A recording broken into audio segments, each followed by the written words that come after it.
Hours, a Happy Days podcast. I'm Peter. And I'm Joe. And today we are discussing the 7th episode of the Fonzie and the Happy Days gang, The Vampire Strikes Back. Okay, Peter, tell us what happens in The Vampire Strikes Back. Cupcake is confident that the next time and place the time machine will stop is 1957 Milwaukee, much to everyone's delight. Milwaukee? All right! I don't believe it. 5 minutes away from landing, a vampire teleports behind the gang, sabotages the machine, and disappears. Mr. Cool tries to tell the humans what he saw, but they don't understand.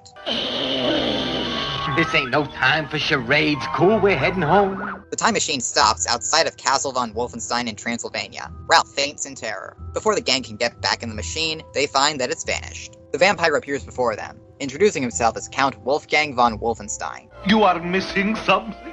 Things come and go so quickly here in Transylvania. He invites them to stay in his castle for the night, so they can look for the machine tomorrow, and summons a horse and carriage out of nowhere. Ralph refuses to go anywhere near the castle, and while Fonzie, Cupcake, and Mr. Cool get in the carriage, Richie decides to stay behind and protect Ralph. I better stay with Ralph. Somebody's got to protect him from himself. Spoken like a true friend, Rich. When a growling wolf approaches them, the two run towards the nearby village. They knock on a door answered by an old woman, who asks if they're vampires or werewolves. When Richie says that they have friends up in the castle, she calls them vampires and shuts the door. Richie wonders if she thought they were selling something. Are you selling something? Selling? Very good, very good. You're wicked, eh? Wicked, eh? Through the door, the old woman tells them the castle is full of vampires and to stay away from it. The carriage is headed towards the castle, and to Cupcake's horror, it's being driven by a bat. A cat? No, a bat. Fonzie dismisses her claim, and she wonders if she has the Martian flu again. When they enter the castle, they're greeted by a small, creepy man who introduces himself as Igor. Count Wolfenstein asked me to show you to your rooms. This way. Outside the village, Richie and Ralph are menaced by the wolf again. They run through a cemetery, and the two boys get trapped in a mausoleum. Fonzie, Cupcake, and Mr. Cool retire for the night. In her room, Cupcake discovers a coffin, and Count von Wolfenstein, who wants Cupcake to reign with him over this world of darkness. What do you want? You, Cupcake. Cupcake tries to zap him, but only succeeds in teleporting herself and the Count outside. Cupcake tries to let the enamored vampire down gently. Gee, thanks. It's very nice, but it's very dark. But to no avail. Back at the castle, Mr. Cool is brushing his teeth when Cupcake teleports in. Speaking strangely, she threatens Fonzie, and then Count von Wolfenstein flies in. Fonzie finally realizes he's a vampire because he's not casting a reflection. I seem to remember vampires don't cast a reflection. Very observant, but too late. Cupcake tries to zap her former companions, but she's no better at it when she's hypnotized, and only succeeds in putting Fonzie and Mr. Cool in clown makeup. Cupcake snaps out of the mind control. Cosmic calamities! What have I done? Richie and Ralph end up in Igor's secret mad science facility, where he plans to fuse the two boys together. Just then, the wolf knocks Richie out of the way. When Igor pulls a switch, the wolf suddenly disappears, and when moonlight enters through a shaft, Ralph turns into a werewolf. There's the wolf. Igor's machine works. Richie runs from his former friend into the castle, and through a secret passage, ends up in the room where Count von Wolfenstein is menacing Fonzie, Cupcake, and Mr. Cool. He manages to knock the Count away with the door, and then he's followed by the lycanthropic Ralph. The Count's declaration that the werewolf's only friend is the full moon gives Cupcake an idea, and she successfully surrounds the moon in fog. Ralph is human again. Where am I? Count von Wolfenstein flies away, and the gang goes to find the time machine, but the fog disperses, and Ralph is once again a werewolf. Ralph, Count von Wolfenstein, and Igor corner the gang. 3 against 3 now, my foolish friends. But the hapless humans and dog get away thanks to another secret passageway. Unfortunately, it dumps them back in Igor's lab. Richie is able to get through to Ralph by reminding him of Milwaukee, and cheeseburgers, and Janet Blanchard. Aha! At least there's hope. While Fonzie tricks the Count in bat form into wrecking Igor's machinery. The wolf is extracted from Ralph, and trapped with Igor, who is happy to have a pet. Fonzie has Mr. Cool open a window, exposing Count von Wolfenstein to sunlight. Oh no! Sunlight! I cannot stand! And allowing the gang to find the time machine hidden in the lab. Back on the machine, Cupcake remarks that they don't have vampires in the 25th century, and Ralph wonders where he got his fleas. My dog has fleas. Thank you, Peter. That was The Vampire Strikes Back. It first aired back on December 20th, 1980, just in time for Christmas. The Fonz and the Happy Days gang was followed by a new episode of the Richie Rich Scooby-Doo show. This week, Scooby and the gang visit a wax museum and find that the owner wants to turn them into his latest exhibit. CBS aired the Bugs Bunny Roadrunner show, and NBC had a new episode of the Flintstone Comedy Show. This week, Fred goes to the hospital to have his tonsils taken out, but his charts get mixed up with those of another patient. You got a chart mix-up? An update? So, Peter, of those three choices, what are you watching? So, you're telling me that cave people knew how to do tonsillectomies, and they had hospitals that have charts? Not only that, this is the second time Fred has gotten his medical charts mixed up with someone else. Because this is a Halloween-themed episode, and it's followed by an episode where Scooby-Doo goes to a wax museum, I might have to stick with ABC for the morning. Yeah. The Vampire Strikes Back was directed by George Gordon, Carl Urbano, and Rudy Zamora. It was written by Barry Blitzer, Ray Parker, Dwayne Poole, and Tom Swale. As for guest stars this week, we have Henry Pollock II as Count Wolfgang von Wolfenstein. I am Count Wolfgang von Wolfenstein. Henry was a character actor from Pittsburgh who was a very familiar presence on TV from the 1970s to the 2000s. Viewers may remember him best as Jerry Silver on Webster. I am honored, sir. Welcome to America. He was also Dracula on the live-action Monster Squad series from 1976. I was attacked by a swarm of bees. In fact, I happened to nab the nasty little bugger who bit me. He's in this cup. And the Sheriff of Nottingham on Mel Brooks's When Things Were Rotten in 1975. The absolute gall of that man. A common outlaw threatening me. The Royal Stooge. He guested on Mork and Mindy, plus Alice, The Bionic Woman, The Love Boat, Fantasy Island, and more. His voice credits are extensive as well. He was Scarecrow on Batman the Animated Series. Even as a boy, I loved to frighten things. People, animals, it was all the same. I became obsessed with fear's crippling power. And worked on The Smurfs, Scooby-Doo, Paddington Bear, and many more. Sadly, he died of cancer in 2013. Peter, what did you think of Henry Pollock II as Count Wolfgang von Wolfenstein? It really is a terrific performance. It's got just the right amount of menace in that you do genuinely buy him as scary, but also he's not too scary for all the small children who are watching this. I love this performance as well. Henry Pollock really throws himself into it and does the Bela Lugosi impression that we expect from cartoon vampires. As for cultural and historical references, the title of the episode is obviously a pun on The Empire Strikes Back, a movie that had only been released 7 months earlier. The new chapter in the continuing Star Wars saga, The Empire Strikes Back. Which I thought was pretty hip for Hanna-Barbera, you know. Yeah, that's really hip. Good job. The episode takes much of its plot from Bram Stoker's 1897 novel Dracula and its many, many film adaptations, especially the 1931 Universal version starring Hungarian actor Bela Lugosi in the title role. Listen to them. Children of the night. What music they make. The spooky coach ride to the mountaintop castle, for instance, is taken directly from Dracula, as is the village whose residents live in fear. And just like Bram Stoker's famous vampire, Count Wolfenstein can transform into animals like bats and wolves, casts no reflection in mirrors, has the ability to materialize anywhere he wishes, and keeps women under control as his brides. Peter, were there any particular vampire tropes that you expected to see here that you didn't? They covered every vampire trope that you could possibly want in a monster movie homage. I feel like the only major one that they didn't include was the one about vampires needing an invitation to enter into a private residence. Hey, this is a private residence, man. But given that this is set at his castle primarily, it would have been unnecessary. The only one I was missing was garlic. There should have been a garlic thing. Yeah, they should have done that. The episode also borrows heavily from other Universal horror films, such as Frankenstein and the Wolfman. The basement laboratory equipment, for instance, is very similar to the machines created by special effects technician Kenneth Strickfaden for Frankenstein. Those kinds of machines that we now associate with Frankenstein, they're not described really in the novel at all, as far as I remember. They are not, no. In the novel, Victor refrains from describing the exact details of the process, and it's justified as he doesn't want anyone to try and copy what he did, if he describes it. This week, the gang find themselves in Transylvania, a region of Romania in southern Europe, whose name means beyond the woods. You're really gonna hate where we are, Ralph.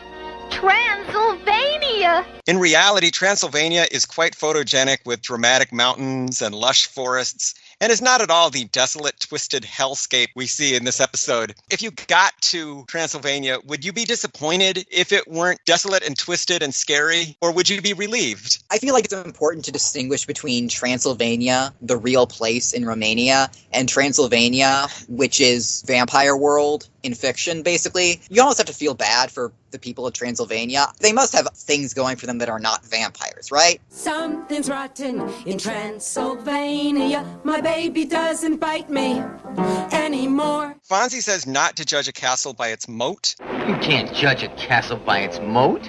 This is a variation on don't judge a book by its cover, a phrase whose origins can be traced back to the 1860 novel The Mill on the Floss by George Eliot. The Count has a malformed servant named Igor. I am Igor. We've talked about the very complicated origins of the Igor character before. Basically, it comes from the Frankenstein movies of the 1930s and 40s rather than the novel. Dr. Frankenstein had a couple of hunchbacked lab assistants in the early films, none of whom are named Igor. Is it all right?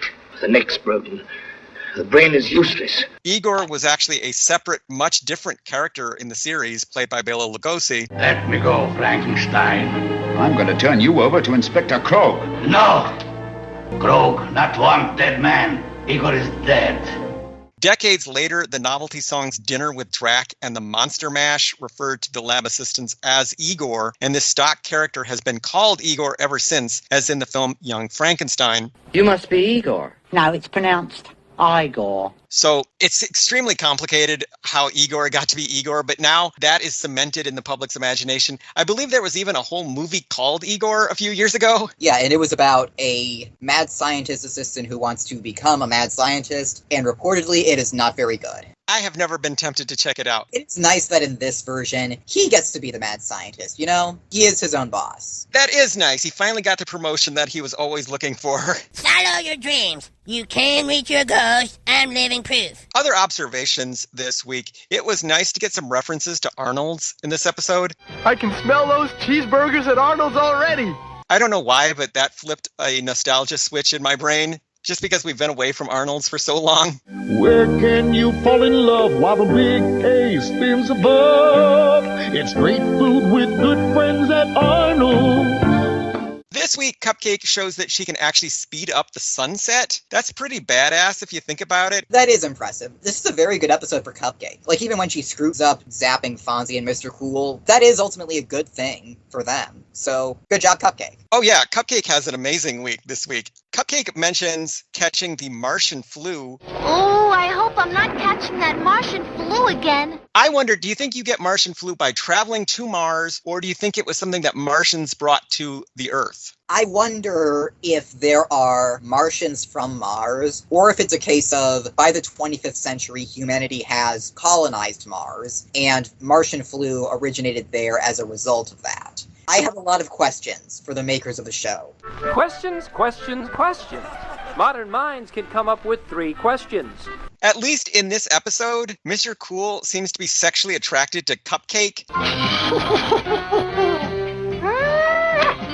Yeah, he kisses her goodnight, and she seems mostly amused by it, but I guess it really is a consistent character thing for Mr. Cool that he is sexually attracted to human women. Since also in this episode, Count von Wolfenstein thinks Cupcake is pretty hot stuff, this is not a good week for Cupcake in terms of people who are interested in her, because they're not people. She finally attracts some male suitors, but not the kind she wanted. Not the kind that anyone would want. Count von Wolfenstein transforms himself into a bat in front of Cupcake and chases her around, and then just a few seconds later, he transforms back into himself, and Cupcake says, "Count von Wolfenstein," like she's surprised to see him.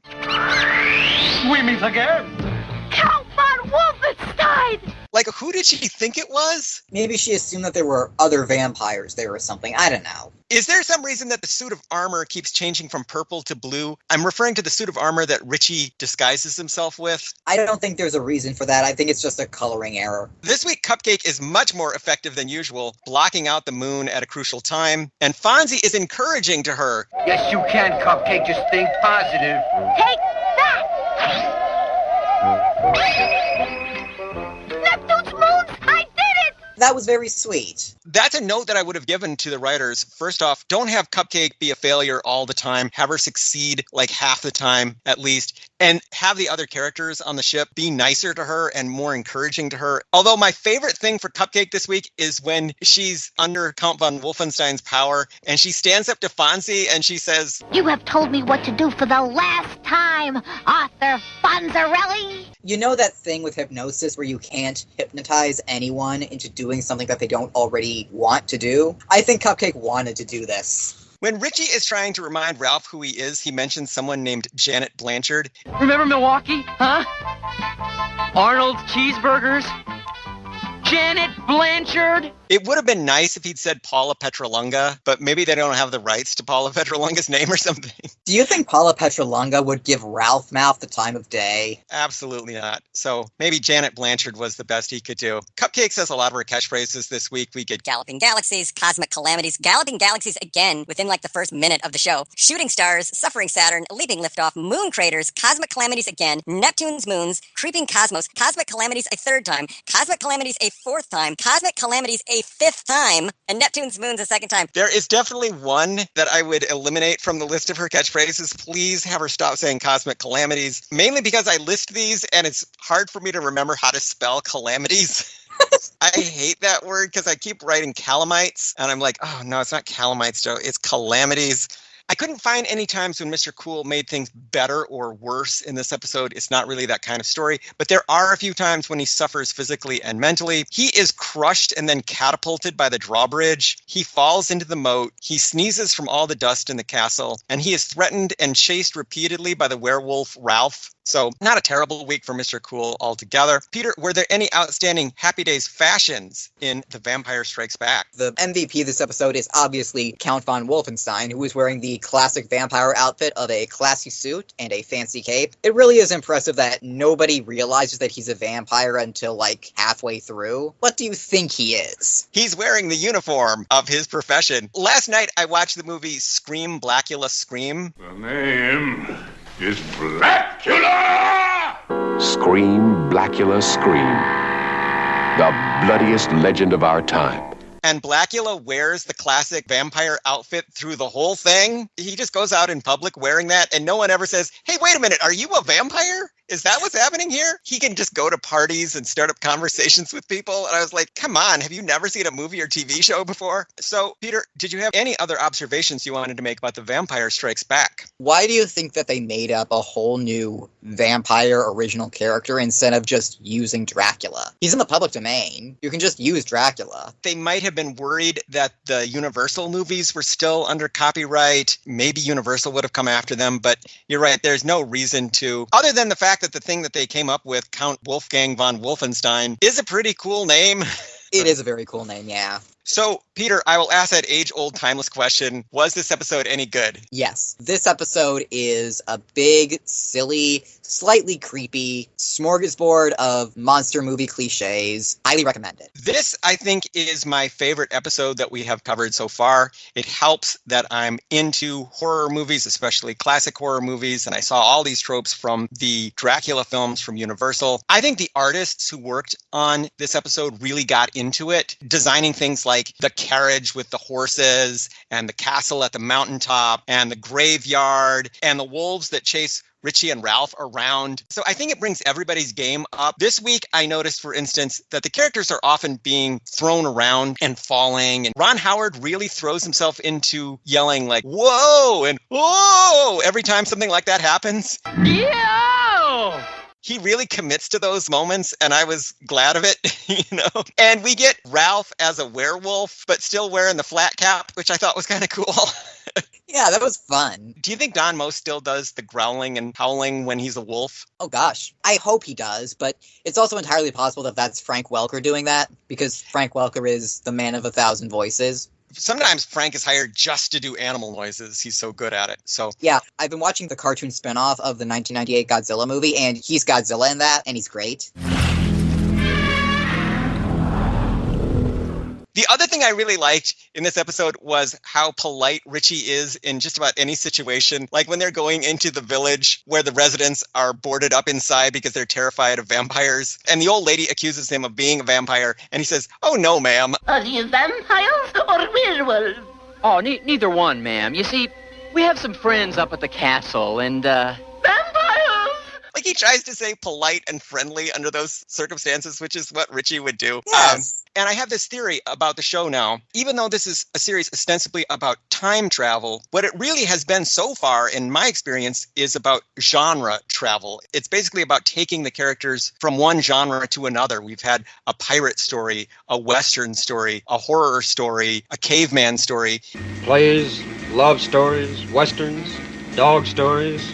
It's less about time and more about types of storytelling. That makes perfect sense. And I think that's also why the episodes that are set in Europe or America have more specific time periods and places than ancient Arabia or ancient China, because there are more genres in Western storytelling that deal with those specific times and places. The stories about Arabia and China are basically broad categories of stories rather than any specific time period, because I don't think that the writers of the show know anything about the history of China at all. So far, history is not that important to the show. It's more about different kinds of stories that we can see these characters in. And I wonder if that will continue as the series progresses. So, Peter, how can people keep up with us and find out about all the wonderful things that we are doing? Listeners can follow me on Blue Sky at peterwolfrank.bsky.social. They can follow me on Blue Sky at joeblevins.bsky.social. They can find this podcast online at thesedaysaroours.libsyn.com. And they can email us with questions, comments, and concerns at thesedaysaroourspodcast@gmail.com. So, Peter, what do we have on the docket for next week? Well, we had vampires, we had werewolves, we had Frankenstein kind of in this episode, but you'll notice that one beloved monster that we did not have in this episode is witches. And next week, we're going to correct that when the gang goes back in time to the Salem witch trials in You'll Never Get Witch. Once again, I am super psyched for this episode. So, see you later, alligator. In a while, crocodile. Blow! My son, the vampire, he'll make you a wreck. Every time he kisses you, there'll be 2 holes in your neck. Blow! Blow! My son, the vampire, he will leave you pale. All he does is drink your blood, 'cause he don't like ginger ale. When they see him, people scream and they yell. And they scream and yell 'cause they're scared as heck that he'll say, blow! Blow! You have told me what to do for the last time, Arthur Fonzarelli.